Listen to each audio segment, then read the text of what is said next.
Nabalitaan niyo na siguro.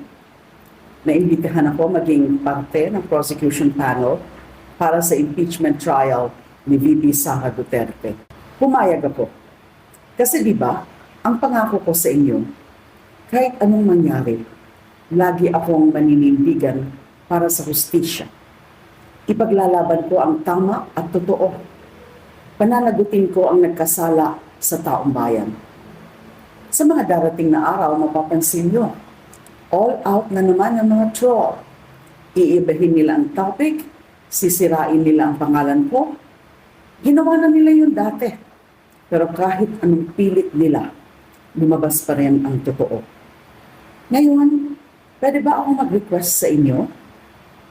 Pag may nakita kayong mga fake news tungkol sa akin o tungkol sa kahit sinong kakampi natin sa pagsusulong ng hustisya, i-report nyo agad. Huwag nyo nang patulan. Gumawa na lang kayo ng sarili nyong post tungkol sa mga ipinaglalaban natin. Matuto na tayo sa mga nangyari noon.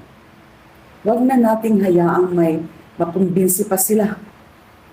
Yun lang muna. Kita-kits sa impeachment trial.